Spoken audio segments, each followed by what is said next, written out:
रस खान और श्री कृष्ण की प्रेम कथा।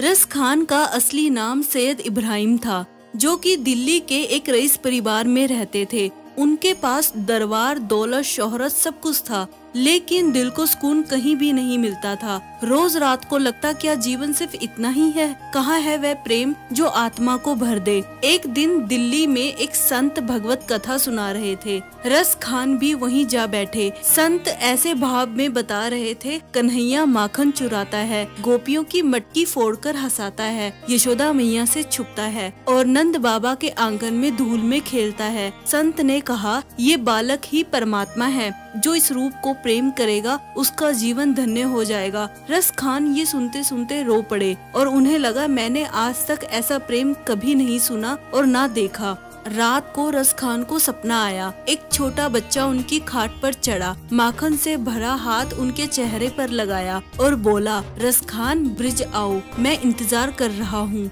रस खान घबराकर उठे, लेकिन चेहरे पर माखन की खुशबू बाकी थी। उन्हें विश्वास हो गया, कन्हैया सचमुच आए थे। अगली सुबह रस खान ने दुनिया की दौलत, घर बार सब छोड़ दिया और पैदल पैदल वृंदावन की ओर चल पड़े। जैसे ही ब्रिज पहुँचे, उनके पैरों में कंपन होने लगी। ये वही भूमि है जहाँ कन्हैया ने कदम रखे थे। एक रात रस खान निधिवन में बैठे रो रहे थे, तभी हवा में बांसुरी की धुन बही। रस खान ने आंखें बंद की।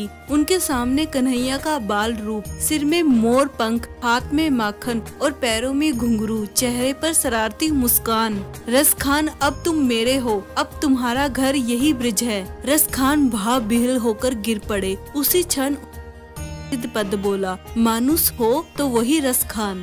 रस खान रोज सुबह उठकर नंद बाबा की गायों के साथ चलते और कभी कभी बछिया के पैरों में कांटा चुभ जाता तो रस खान उसे गोद में उठा लेते। ब्रिजवासी कहते, रस खान गायें को ऐसा मानते हैं जैसे कन्हैया खुद उनमें छुपे हों। रस खान कहते हैं, गायें तो कृष्ण की सखी हैं, जो इनके पास रहे वही कृष्ण के पास है। एक दिन रस खान जंगल में बैठे थे, तभी एक छोटा ग्वाल आया और बोला, बाबा मेरी माखन की मटकी उठाने में मदद करोगे? रस खान तुरंत उठ खड़े हुए। उन्होंने मटकी उठाई और देखा, उस बच्चे की आंखों में वही चमक, वही शरारत। उन्हें समझ आया, ये कोई बच्चा नहीं, स्वयं कन्हैया है। वह रो पड़े और कन्हैया मुस्कुराए और गायब हो गए।